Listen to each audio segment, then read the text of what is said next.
जय मसीह की एकता सिंह मिनिस्ट्री में आपका स्वागत है। आज हम पोंतुस पिलातुस के बारे में पढ़ेंगे जिसने यीशु मसीह को मृत्यु दंड देने की आज्ञा दी थी। इसे हम मत्ती 27:1 से 2, 11 से 26 में देख सकते हैं।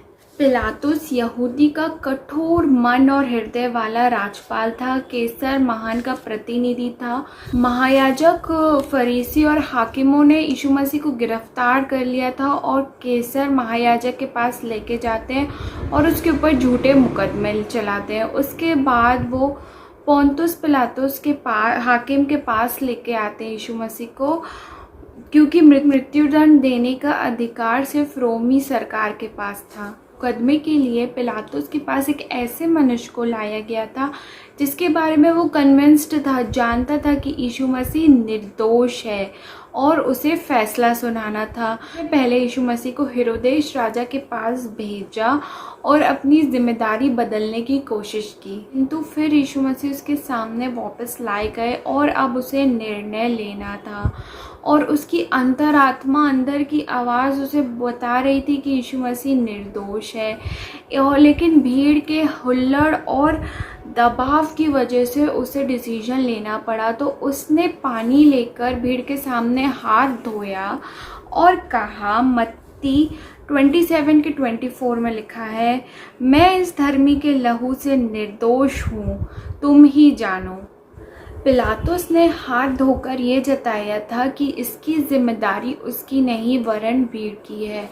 पिलातुस के पास एक अवसर था कि वो यीशु मसीह को स्वीकार कर ले, लेकिन उसने यीशु मसीह को अस्वीकार किया। इससे हम ये भी समझ सकते हैं वे लोग जिनके पास यीशु मसीह को स्वीकार करने का अवसर होता है लेकिन वो यीशु मसीह को अस्वीकार करते, एक्सेप्ट नहीं करते, ठुकरा देते हैं, वो पिलातुस की पोजीशन में हैं।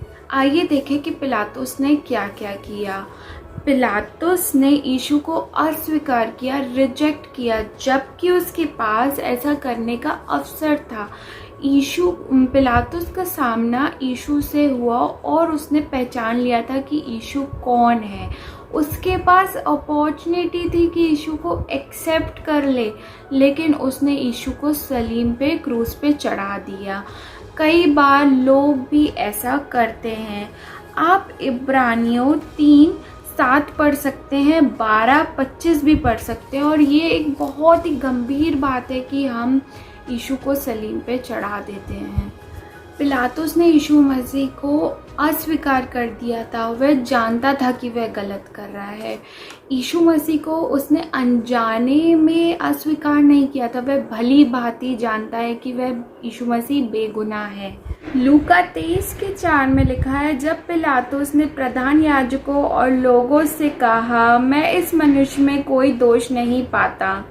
इससे भी बढ़कर पिलातुस मानता था कि यीशु मसीह यहूदियों का राजा है। आप यूहन्ना 19:15-19-22 में देख सकते हैं। ये विश्वास करना बहुत बड़ी बात है कि यीशु मसीह परमेश्वर का पुत्र है, उद्धार करता है। इतना बड़ा विश्वास होने के बाद भी वो यीशु मसीह को अस्वीकार कर देता है। तो इस पिलातुस को चेतावनी दी गई थी, उसके बाद भी उसने यीशु को रिजेक्ट कर दिया। जब वो न्याय करने अपने न्याय आसन में बैठा तब उसके पास एक संदेश भेजा गया था जो कि उसकी पत्नी ने भेजा था। आप मत्ती 27:19 में देखिए क्या लिखा है।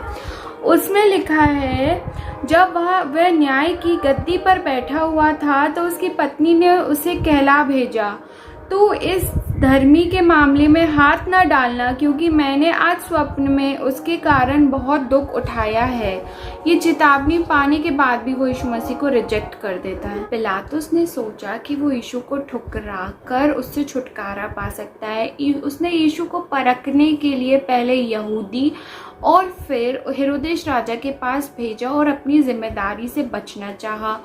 उसके बाद उसने सोचा कि मैं यीशु मसीह को कोड़े पड़वा देता हूँ, उसके बाद उसे रिहा कर दूंगा। अंत में उसने यीशु को क्रूस पे चढ़ाने की आज्ञा दे दी, जबकि उसके आत्मा, न्याय, परमेश्वर, उसकी पत्नी के खिलाफ ये पाप था। इसी प्रकार अगर मनुष्य मन न फिराए तो वो आप पिलातुस की तरह अपनी जिम्मेदारी से बच नहीं सकता। तो उसने अयोग्य कारणों की वजह से यीशु मसीह को अस्वीकार कर दिया। उसने ऐसा क्यों किया?